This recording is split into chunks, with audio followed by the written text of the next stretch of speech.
Hello mga sangkay mga kalingap! Welcome back to my channel. Kumusta? Kumusta kayong lahat?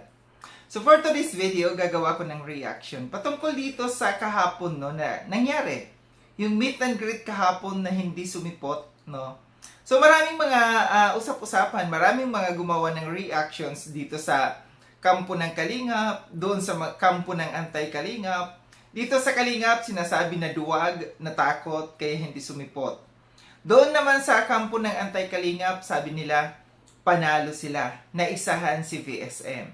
So, pero bago ang lahat, no, bago tayo dumako dito sa ating pag-uusapan, shoutout muna kay Kuya Val, kay Atid na kay Kalingap Rob, kay Tita Mina Harmillion, Tita Kong Viots, kay Manay Tere ng San Diego, California, kay Tita Sal ng Illinois, kay Tita Pia Payne ng Australia, at sa inyong lahat na patuloy na sumusuporta at nagmamahal kay Sangkay, mega love shoutout. So dako tayo dito sa ating pag-uusapan.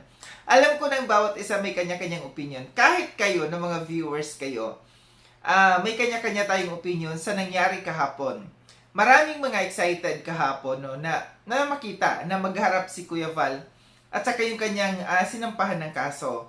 Kaso nga lang sa kasamaang palad, no, hindi sumipot.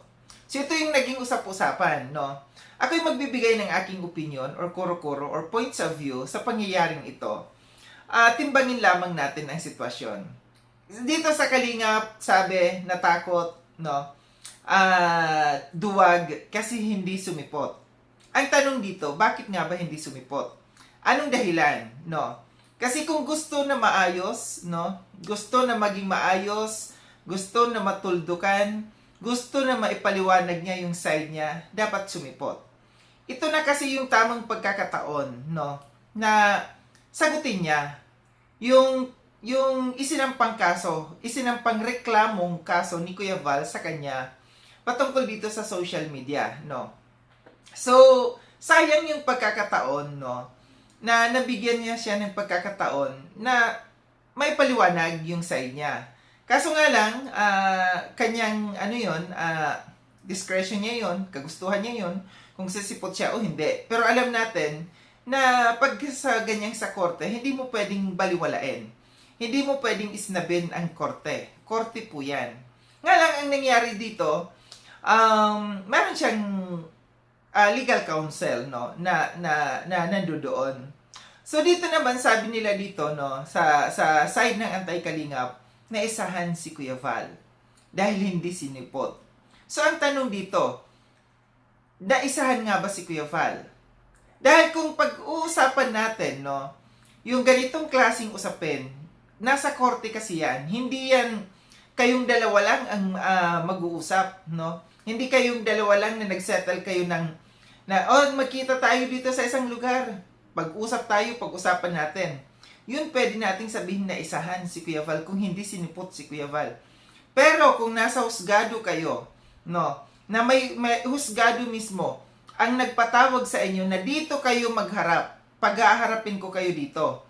Hindi yun hindi yun masasabihin natin na naisahan yung Kalingap or naisahan si Kuya Val. Kasi alam natin na isa, dalawa, tatlo hanggang tatlo na pagpapatawag ng korte na hindi ka sumipot, alam natin kung anong mangyayari. So kung strategy man nila yan, nasa kanila yan, no? Basta sigurado tayo, pagka kinakailangang sumipot siya, obligado siyang sumipot pagka pinatawag siya uli. Dahil pagka 3 beses na in-ignore niya, hindi niya pinansin yung korte, alam natin kung anong mangyayari.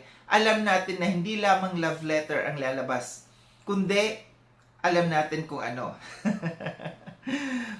Warrant yan, no? Mawawarrant kung hindi niya sisiputin. Kahit pa meron siyang lawyer, kahit pa meron siyang abogado na sumisipot doon, obligado yung taong nirereklamo na humarap sa husgado. Ngayon, meron akong napanood, no, na live, mawalang galing na lang kay Commander Chorva. Parang yung kanyang opinion, nababase doon sa kanyang karanasan. Kasi alam natin na si Commander Chorva ay siyang kauna-unahan na nasampahan ng kaso ni Kuya Val. Sabi niya, Huwag kayong matakot kung kayo pupunta doon. Kasi si Val Santos Matubang, hindi niya ipaparamdam, no, na galit siya. Hindi yan makikipagsuntukan doon. Para kayong magkaibigan din lang. Doon sa kanyang base, ito sa obserbasyon ni Commander Chorva, ha? Sabi niya, nga lang, ang gusto lamang ni Val Santos Matubang, marinig yung side niya, marinig yung opinion mo, yung paliwanag mo. Sabi nga niya, mahirap yung ikaw ang nirereklamo. Kasi wala kang choice doon, kundi sagutin mo kung ano yung nirereklamo sa'yo. Sagutin mo, nasa sa'yo yan, oo ka o hindi. Kung humindi ka, kinakailangan mong patunayan. Kailangan mayroong sagot diyan kung hindi ka.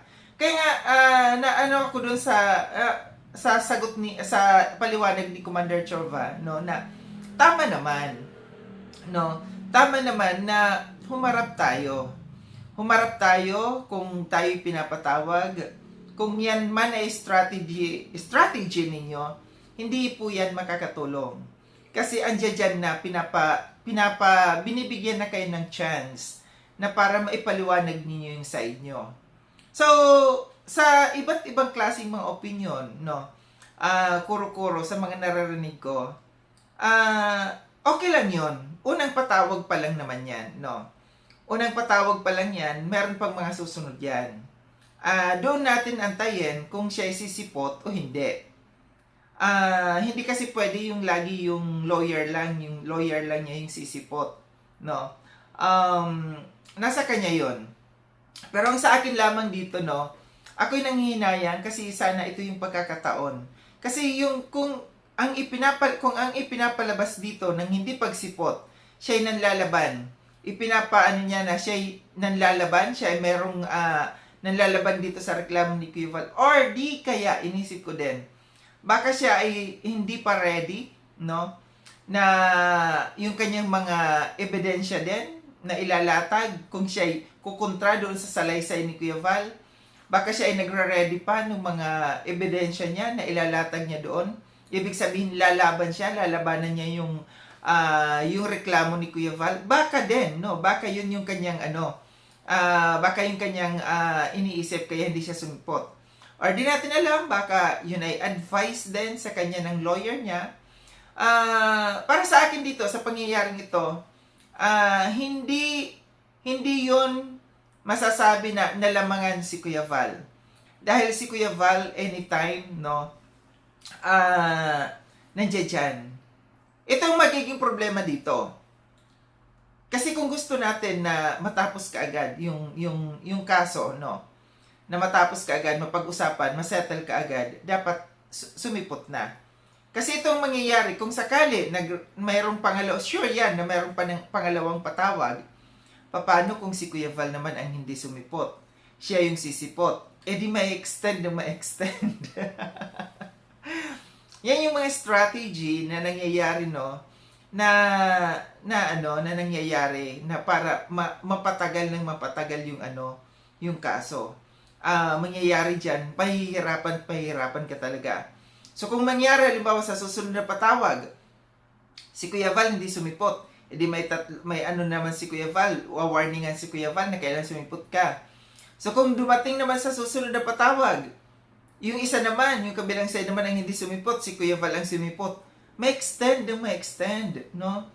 Yan yung strategy dito sa korte na nangyayari para humaba yung sino yung talo dito? Sino yung agrabyado dito? Yung nasa malayo. 'Di ba? Yun yung nasa malayo. Kaso nga lang sana hindi humantong sa ganon, no? Sana ang sa atin dito ay matapos. Ito na, gaya na sabi ko, ito na yung pagkakataon na magkaharap sila. Kung humingi ng sorry, alam ko si Kuya Val malambot ang puso, no?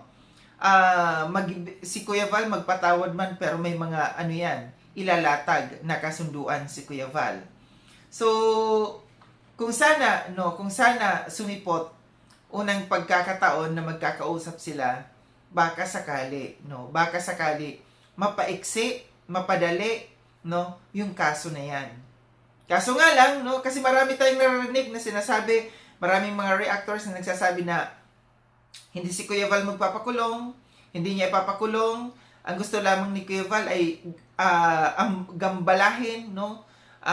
Bigyan ng parusa na yung pagpunta-punta ng daet, no? So hindi rin natin alam kung ano talaga yung takbo ng utak ni Kuya Val, kung ano nga ba talaga yung plano. Kung yan ay tutuluyan, kung yan ay magpapatawad, kung yan ay gagambalahin lamang ni Kuya Val, wala. Ito ay bawat opinion lamang ng bawat isa, no? Na nandito sa social media, pero hindi natin alam kung ano nga ba talaga yung plano ni Kuya Val, kung ano nga ba talaga yung pinaplano ni Kuya Val. Kaso nga lang, kagaya niyan, narinig natin na si Kalinga Prab magsasampa din daw ng kaso. Paano na yun? Ano na ang mangyayari? So, mabigat, no? Mabigat. Yung sabi nga ni Commander Chorva, based on sa kanyang experience, no? Mas nasa burden, no? Doon sa taong nirereklamo. Kasi wala kang choice kundi umoo o humindi doon sa inireklamo sa'yo. So ito lang aking reaction mga kalingap, no? Natingin ko, hindi na isahan si Kuya Val. Dahil hindi kawalan ni Kuya Val yung hindi pagsipot ng taong kanyang nireklamo, kundi kawalan nila yon. Maraming salamat mga sangkay sa panonood. Sa mga hindi pa nakapag-subscribe kay Sangkay Loans, subscribe niyo na po ako. Click yung notification bell para updated kayo sa lahat ng mga videos na aking gagawin. Like and share itong video na itong mga sangkay. Kita-kits tayo ulit sa susunod na video na aking gagawin. Ingat kayo sa ang dako ng mudumang kinaroroon. Paalam na mga sangkay mga kalinga, paalam.